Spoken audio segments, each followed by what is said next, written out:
नमस्कार। शोमरतोड़ी एनालिसिस में आपका स्वागत है। आज राहुल गांधी का लीडर ऑफ अपोजिशन का पहला दिन था और इस अवसर का राहुल गांधी ने भरपूर उपयोग किया। और कैसे किया, किस बात पर किया, उसकी मैं आज चर्चा करूंगा, उसका विश्लेषण करूंगा।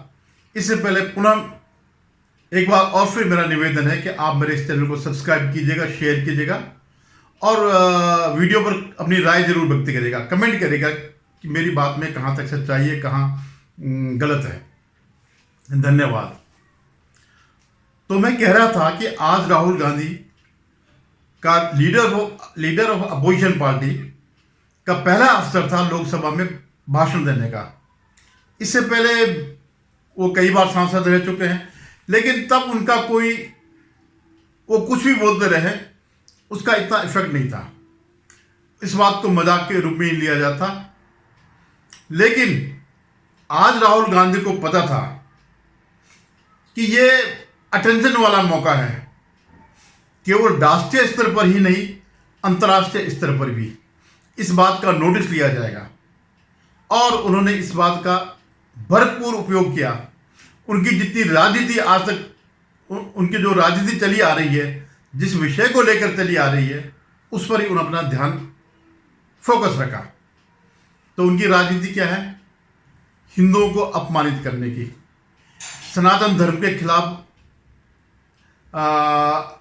अपमान करना, उनका वो करना, उनके लिए गलत सलत बोलना, उनके प्रति एक गलत अवधारणा बनाना, पूरी दुनिया के सामने हिंदुओं को एक गलत उसके रूप में प्रोजेक्ट किया जाए। तो आज भी उन्होंने वही किया। सिर्फ वही नहीं किया, बल्कि जिस तरह भगवान शंकर की फोटो बार बार ले जा रहे थे जूते पहने हुए, वो भी बड़ा शोचनीय है। तो उनको पता था कि जो कुछ मैं बोल रहा हूं उसका पूरी दुनिया में फर्क पड़ेगा, पूरी दुनिया में इस बात की चर्चा होगी। इसलिए उन्होंने हिंदुओं को हिंसक कहा। उन हिंदुओं को जिन्होंने इस देश में धर्म के आधार पर बंटवारा होने के बाद भी उस धर्म के लोगों को शरण दी, उस धर्म के लोगों को पनाह दे रखी है। और अगर ऐसे ही रवैया चलते रहा तो एक बार और विभाजन की भी पूरी संभावना है। तो ये उसके लिए एक प्लेटफॉर्म बना रहे हैं देश के एक विभाजन के लिए। और सनातन धर्म पर कौन बोल रहा है? ऐसा व्यक्ति जिसका बाप पारसी था, जिसकी मां ईसाई है। और आप जानते हैं कि ईसाइयों का और जो है उनका सनातन धर्म के खिलाफ लंबा चौड़ा विरोध रहा है। उनका जितनी मिशनरी आती है सबका काम धर्मांतरण ही रहता है, चाहे वो इस्लाम हो। इस्लाम तो अब उस माध्यम से नहीं करता, लेकिन जैसे वो तो पहले उनका तलवार के बल पर था, अब वो कम हो गया, अब लव जिहाद जैसे मामले रह गए। लेकिन ईसाइयों का आज भी पूरा फंड आता है, पूरी दुनिया से फंड आता है। तो उस ईसाई माँ का बेटा अगर सनातन के खिलाफ नहीं बोलेगा, हिंदुओं को बदनाम नहीं करेगा, तो उसकी 20 साल की राजनीति का क्या मतलब है? और इसका गठबंधन कौन है? जिसका सदस्य उदयनिधि मारन है, जो हमें कीड़ा मकोड़ा, जो इनके जितने भी लोग हैं वो सनातन को कीड़ा मकोड़ा कहते हैं, इरेडिकेशन कहते हैं कि इस धर्म को समाप्त करो। तो ये उस गैंग का नेता है। आज भले हिंदुओं के कुकर्मों से, गलतियों से, लालच से आज ये लीडर ऑफ अपोजिशन बन गया, लेकिन ये करके हिंदुओं ने अपने ही पैरों पर कुल्हाड़ी मारी, जिन्होंने इस गठबंधन को वोट दिया, जो खुलेआम कोई हिचकते नहीं है सनातन को बदनाम करने के लिए। एक भी कोई इनका नेता ऐसा नहीं है। और हिंदू को बता रहे हिंसक हिंदू, पूरी दुनिया जानती है कौन सी कौम हिंसक है, लेकिन ये बताएगा हिंदू हिंसक है, जिसके बराबर सहनशील कोई नहीं है पूरी दुनिया में। इनके जिनका ये पक्षधर है, जिनके 98% वोट इसको मिले हैं, वे सारी दुनिया में जाने जाते हिंसा के लिए। अब जाने नहीं जाते, करते ही। एक भी ऐसा कोई संगठन, अतिवादी संगठन बता दीजिएगा जिसमें वो लोग न हो जिसके वोट के लिए हिंदुओं को बदनाम कर रहा है। तो गलती उसकी नहीं है, गलती हिंदुओं की है, जिन्होंने जानबूझ करके, अरे आप ये देखिएगा कि वो भगवान भोले बाबा की फोटो वो लेके जा रहा है। हम आज तक कभी भी कोई हिंदू जूते पहन करके इस तरह से फोटो उनकी नहीं लेता, हाथ में नहीं रखता। जब भी जाते हैं श्रद्धा से, अगर माना कहीं प्रतिष्ठापन करना हो, ये तो वो लेके कार्ड लेके घूम रहा, जैसे विक्टिम कार्ड होता वैसे ही जो है हिंदू कार्ड लेके घूम रहा। कोई एक भी उसने अगर इज्जत रखी हो भगवान की, भगवान शंकर की कोई इज्जत रखी हो, लेकर के पटक रहा, फिर उठा रहा, पटक रहा, क्या है ये? आप क्योंकि हिंदू सहिष्णु है, इसलिए आपके अंदर इतनी हिम्मत है। किसी और धर्म के साथ ऐसा अपमान करके दिखाते, पता चल जाता। लेकिन आप उन्हीं हिंदुओं को, आज भी कोई ये नहीं कहेगा कि ये इसने भगवान शंकर की, भोले बाबा का अपमान कर रहा था। तब भी हिंदू इतने या तो मूर्ख हैं या अशुण हैं कि इतने अपमान के बावजूद चुप रह रहे हैं। मतलब आप देखिएगा, जूते आपने पहन रखे हैं और ये कोई मंदिर नहीं है कि जहां आप ये फोटो दिखा रहे हैं। ये तुम्हारी हिम्मत है कि ये हिंदू इतने भोले हैं या नादान हैं, किसी और के साथ करके दिखाते, फिर पता चल जाता। सिर्फ एक वोट बैंक को खुश करने के लिए तुम हिंदुओं का अपमान कर रहे हो। तुम्हारे पास कौन सी नैतिकता है? सारे के सारे तुमने वकील राम मंदिर के खिलाफ लगा रखे थे। इस देश की पूरी जमीन जो है, सबसे तीसरे बड़े संस्थान वक्फ बोर्ड तुमने बनाया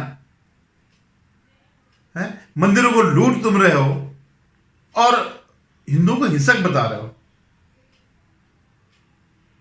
हालांकि जो भी तथ्य राहुल गांधी ने कहे कि 700 किसान मारे गए या जितने भी उसने वो करे, वही चुनाव में जो उसने कहा और जिसके बल पर इसको वोट मिले, उसके अलावा कुछ नहीं कहा। तो ये सब निश्चित रूप से जितना भी इरेलीवेंट है, जिसके कोई सबूत आपने नहीं दिए, वो कार्यवाही से निकाल दिए जाएंगे। भविष्य की पीढ़ी के सामने ये चीज नहीं आएगी। मानती है तो मुझे कुछ नहीं कहना। Speaker sir. माननीय अध्यक्ष जी, लोकतंत्र ने और संविधान ने मुझे सिखाया है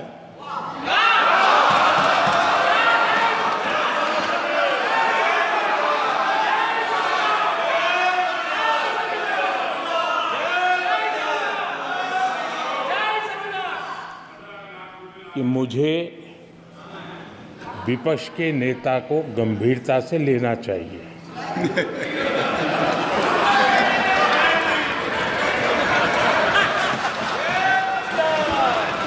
स्पीकर सर, आपने कहा कि डिबेट प्रेसिडेंट्स एड्रेस पे होनी चाहिए। ये जो मैंने किया है, अनुराग ठाकुर जी ने अयोध्या की बात की थी, अनुराग ठाकुर जी ने सनातन धर्म पर आक्रमण की बात की थी, इसीलिए मैंने ये किया है।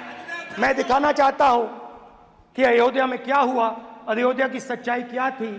प्रेसिडेंट्स डिबेट में उन्होंने बात उठाई थी, मैंने बात बंद की। लेकिन इस ढंग से दुनिया में तो एक संदेश दे दिया हिंदुओं के खिलाफ।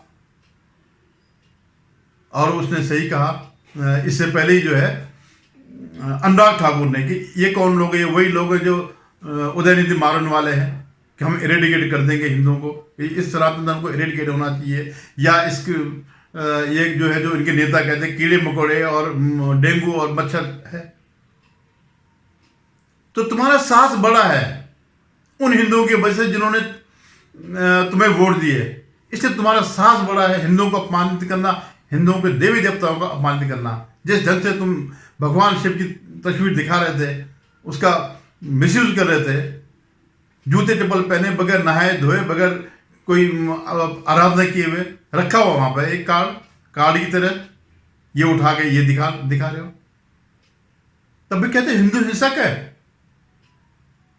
अरे किसी और उसमें होते, किसी और धर्म के बारे में करते, या यहां भी अगर कोई कड़े कानून होते तो जिंदगी भर जेल देते। ईश इतना के कानून अगर होता तो बाहर नहीं निकलते कभी, या तुम्हारी हिम्मत नहीं होती ये सब करने की।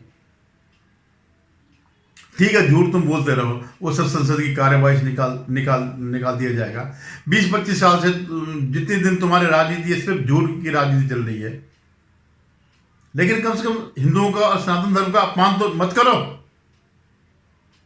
हालांकि हिंदू भी जातियों में बंटा हुआ है, इसलिए उसको ये चीजें नहीं लगती हैं और दूरगामी परिणाम नहीं दिखाई देते हैं इस बात के। आज जो यहाँ पर हिंदू खुश हो रहा है इसको वोट दे करके, अगर यही चीजें जो ये राहुल गांधी कर रहा है या विदेशी मीडिया जो कर रहा है, जो मार्च खा गया इन चुनाव में मोदी जी को हटाने के लिए, ये लेफ्ट लिबरल गैंग का भी जो है एजेंडा नहीं चला। लेकिन कल के दिन तुम अगर विदेशों में कभी जाओगे तो इसी नाम से जाने जाओगे, हिंसक हिंदू के नाम से, एक गंदे धर्म के पालन करने वाले के नाम से। कोई बहुत अच्छी नजरों से नहीं देखेगा अगर इसका ऐसे ही एजेंडा चलता रहा। अब वो तो चाहते ही कि ऐसे बोले, भाई खालिस्तानी बाहर पड़ रहे। कौन? सारी वेस्टर्न कंट्रीज जो है भारत का विभाजन चाहते हैं, बाल्कनाइजेशन करना चाहती है, टुकड़े टुकड़े करना चाहती है। तो देखिए, उम्मीद कर सकता हूं कि थोड़ा सा जागरण तो आएगा हिंदुओं में। वोट ही सब कुछ नहीं है। कुछ जातियों में बंटे रहने का जो दुष्प्रभाव है पहले भी देख चुके हैं। 800 साल 1000 साल गुलाम रह चुके हैं। यही प्रवृत्ति नहीं जागे तो आगे भी अपनी आने वाली पीढ़ी का सर्वनाश करने के लिए तैयार रहिएगा। धन्यवाद। पुनः जो आपसे निवेदन है कि मेरे इस चैनल को सब्सक्राइब करेगा।